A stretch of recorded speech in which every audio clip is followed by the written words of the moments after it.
Oh, I see the red line. Yeah, almost there. There we go.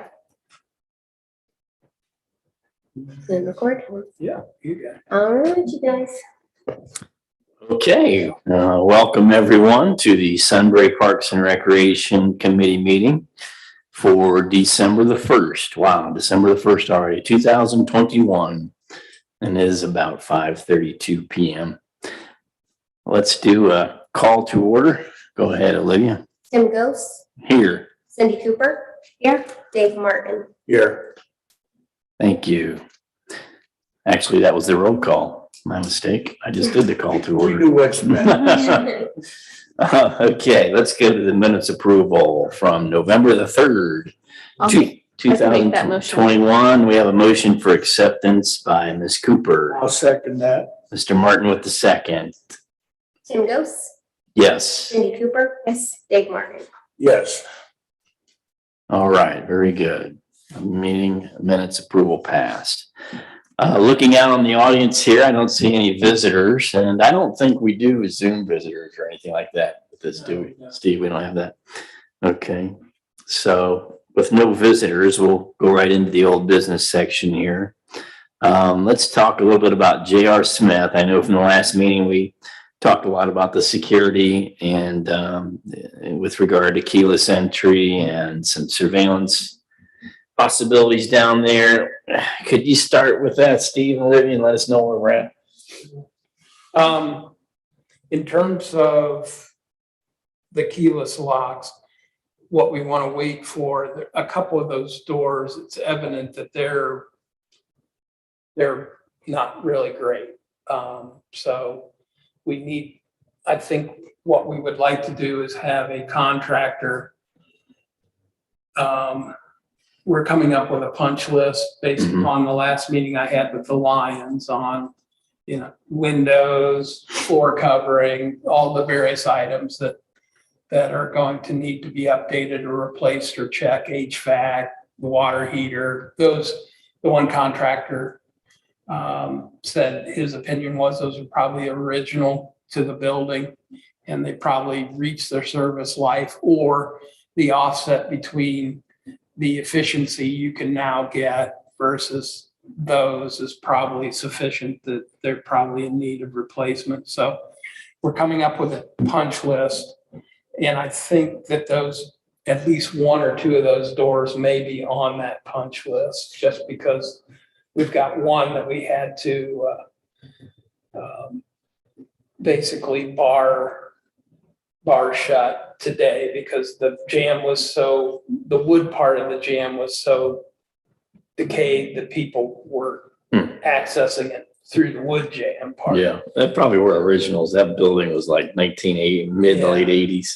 Yeah, and they were good metal doors, but they've, probably served their time. So we want to do that as much as we can as a package. We can probably, the front door seems to be in good shape, so we could probably get a keyless lock on that one. But really, we need to get the building in a serviceable position. Yeah, and we're also kind of behind the 8 ball too after the recent vandalism, right? Yeah. You guys are aware of that, right? What's that? There was a vandalism incident in the building. Pretty extensive.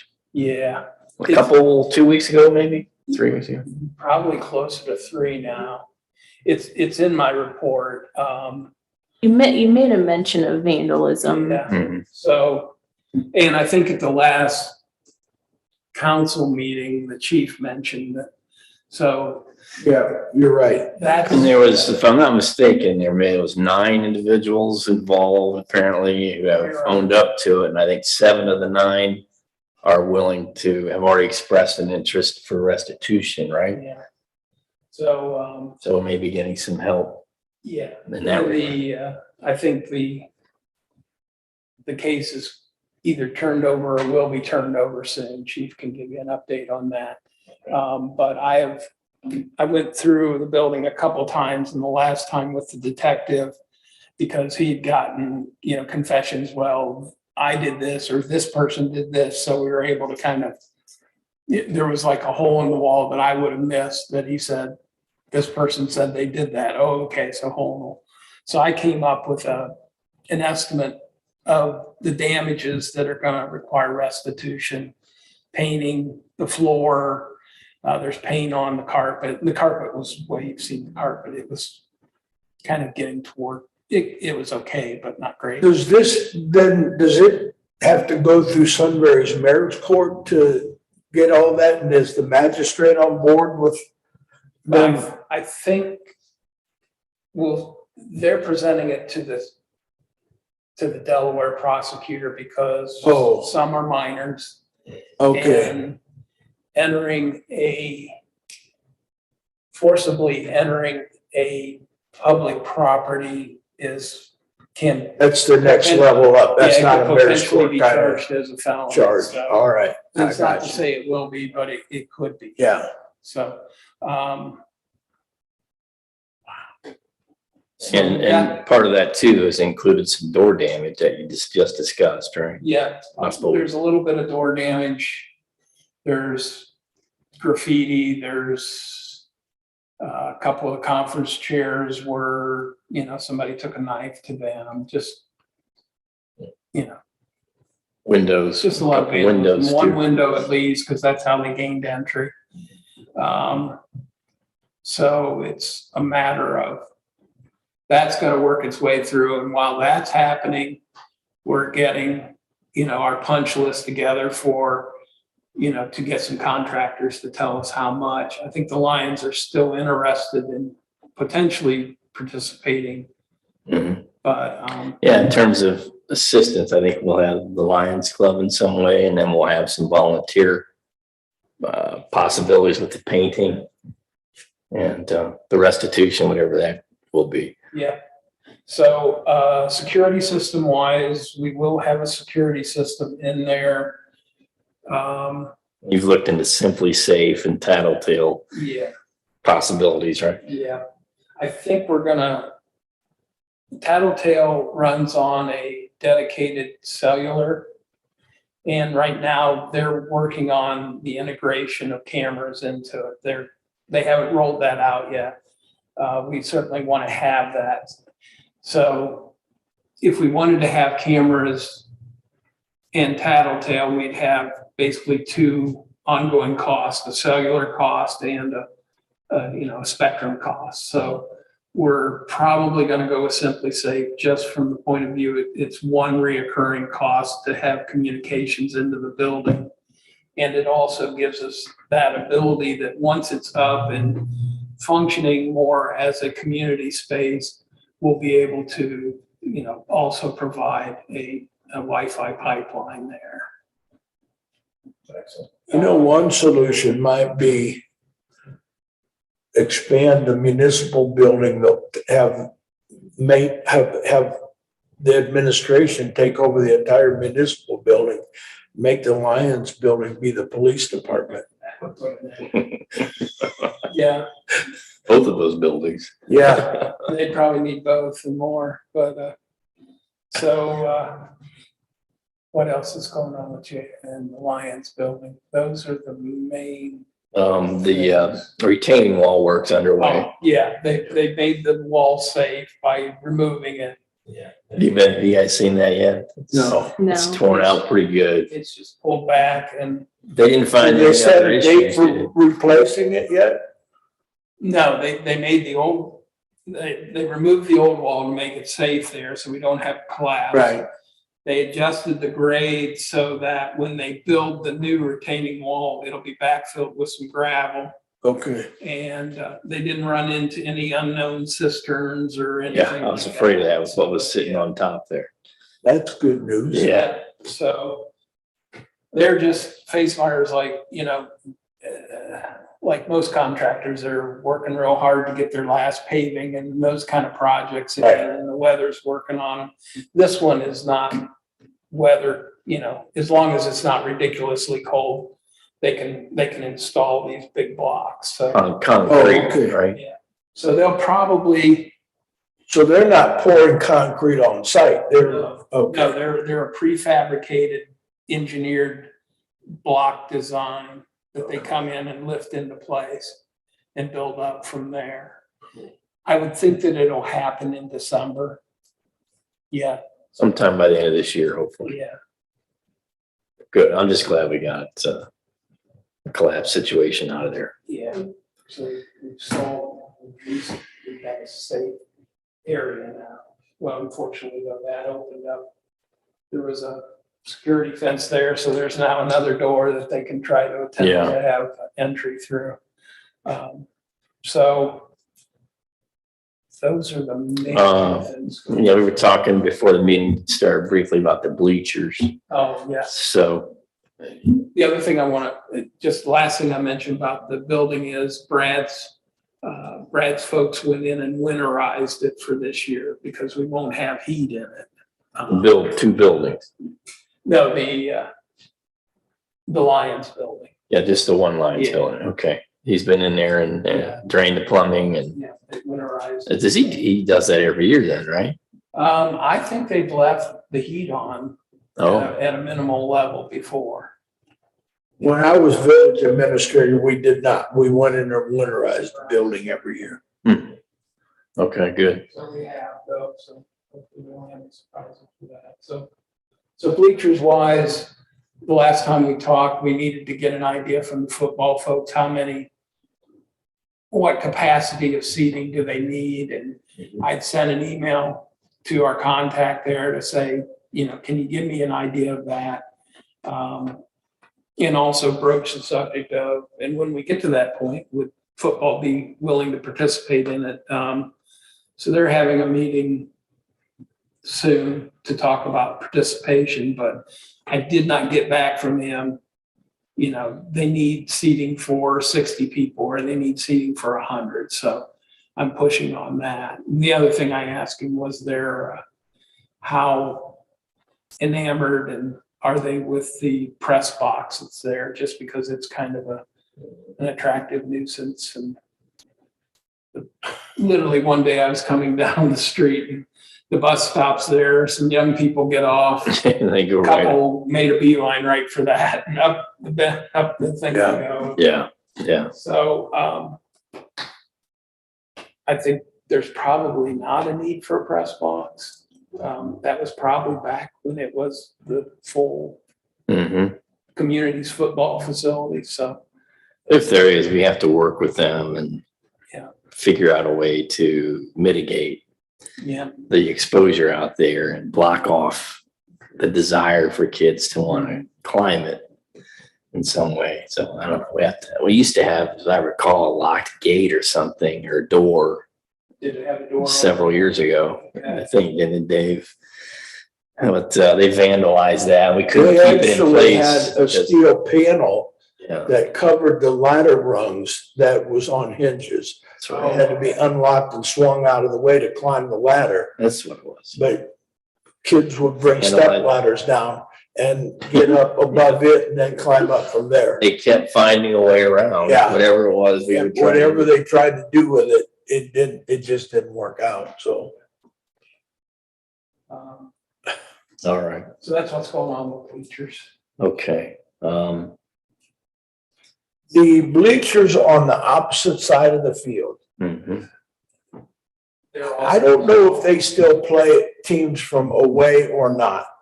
But what it was, that was the visitor side and the other side was a home side. Mhm. Neither side was ever full. So why not just get rid of the portable ones that are the problem children over there? We could, and we will have to. Yeah, They're because also- there's no way to make them safe. They're also 5 rows, aren't they? Yeah. So yeah, So they're gonna have to go. we don't want to go building a structure just for 2 sections of little bleachers there. So, yeah. And that was the other thing, when they put those bleachers in, it eliminated some of the parking. So that's been an ongoing issue, parking and bleachers for years over there.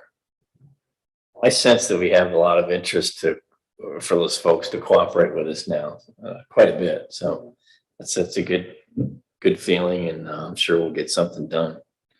Just going to take a few more weeks. So, okay. Let's see, J.R. Smith, keyless locks, bleachers, the wall, security, youth football, assistance. I think that's all I had there. Can you guys think of anything else J.R. Smith related you wanted to discuss? How about, let's move on to Source Point. Do they use the concession stand during football games? Or are they just having a food truck come in now? This year, I think they did the food truck. Mhm. And the, Prior to COVID, they did the concession stand. I don't know if they intend Oh, to. okay, all right. Well, that was somebody's fundraiser event thing going on. Mhm. I don't know who was raising the funds, but somebody did it as their group fundraiser. It might have been the football league because parents were required to work the Okay, I concessions. bet that's what it was then, yeah. I just wondered what kind of shape things were in there, because they were always in pretty good shape. They kept that building locked up and pretty secure Yeah. most of the time. it's still in good shape based upon our, Just in case you're wondering, that's plastic, not wood. You're knocking on wood. it's in pretty good shape. Yeah, they had a lot of, there was some clutter in there, Right. but everything seemed Okay. sound. Well, that was where they stored all their stuff from the football. You know, once the season was over, they crammed everything into the concession stand building. Mhm. And so when you'd go in there at any given time, you'd be amazed how full they had that place. So, yeah. Okay. Age-friendly Delaware County Source Point. I am not up to speed on that. Is there anyone who wanted to speak about that? I don't know, Dave or Steve or Olivia? Yeah, we had originally had it on, Dave attended a meeting, and then we were just busy at our last meetings and hadn't got a chance to touch on it, so I just left it on the agenda. Okay. But I did have some, things from the age-friendly action plan that are in the packet. It just kind of talks about their mission. I don't know if Dave has anything to add about it, but This is through Source Point over there and near Delaware, the senior organization. Age-friendly Delaware County. Is this a separate group within Source Point? so it sounds like it's like a separate initiative where, I believe it was started in 2018, as an ongoing like mission project. It's actually an international organization. Oh, okay. Their main office is in Canada. Oh, okay. And they make recommendations to communities all over the world, basically, about what to do to make things better for older people. Oh, okay. And do you have plans to attend future meetings, Dave? I do. The meetings they had were via Zoom.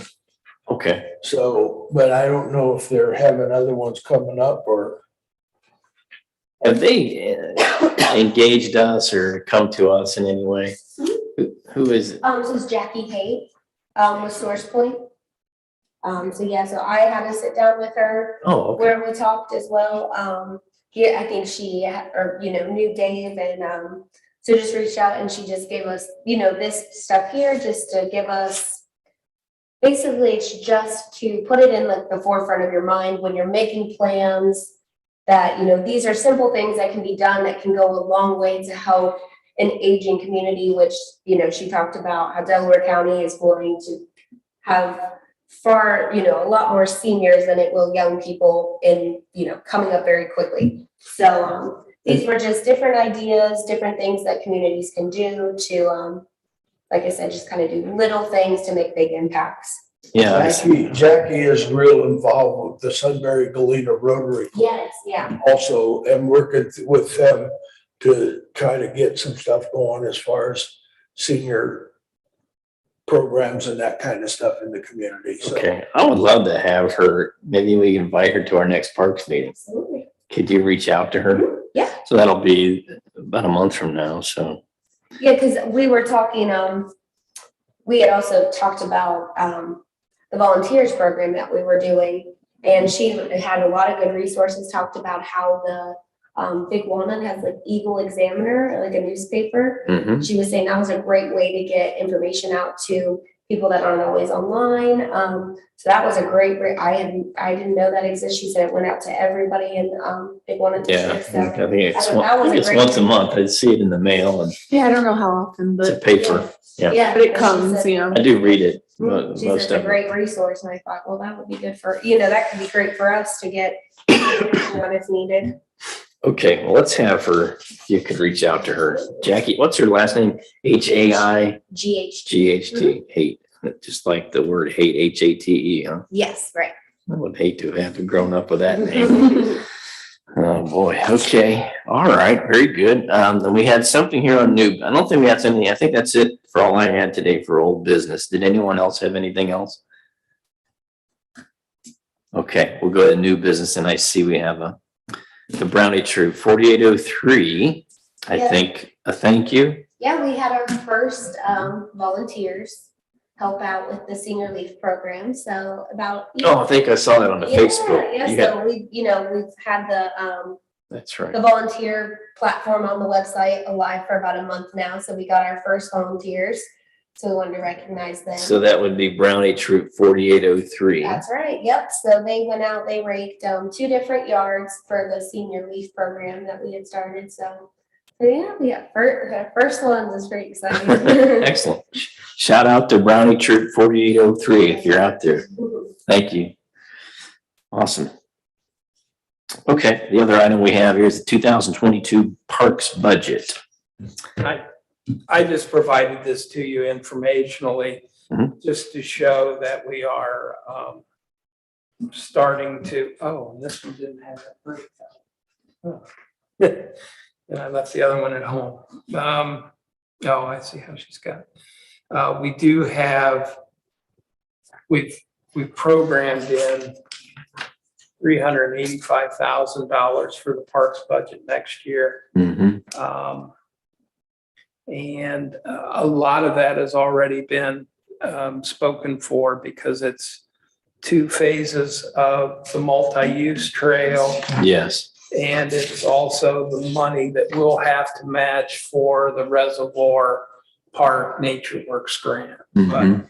But going into the year, we've already identified those as projects that'll be happening in the Parks and Recreation area and set aside money to do so. So, Yes, I remember talking to, as part of the sub-finance committee, Damon and I had this discussion a couple months ago with Kathy when we were trying to determine how much money to move to parks. And it's primarily the Ohio Fallen Heroes multi-use trail, phase 2, 3, and 4. You can see that here on the page 4 of your pack at the table. And then the reservoir share, which I think total project cost, phase 1 and 2. We've got the part of that's come for part of the money there. Most of it, I think, is coming from the water fund, is what Kathy had mentioned. The reservoir park for the local share. And then, but the multi-use trail, lower right, far right-hand corner, you see the local share there, $289,285.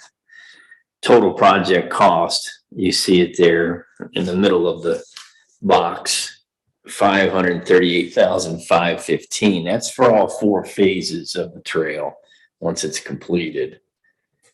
And then the next box over, you see the $144,000 Delaware County TAP grant, Preservation Parks next to that, $104,000 in grants. So total funding was $249,000 of the $538. So that leaves $289,285 for us, local share in parks. So that's all but $100,000 or so of the budgeted amount. And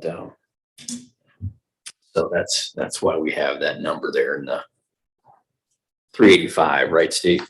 correct. And then we have, we also put a little bit aside for contractual development, which would be for CT, or if we have some tree, Tree City type work that needs to happen. Is Tree City fall under parks or is that streets?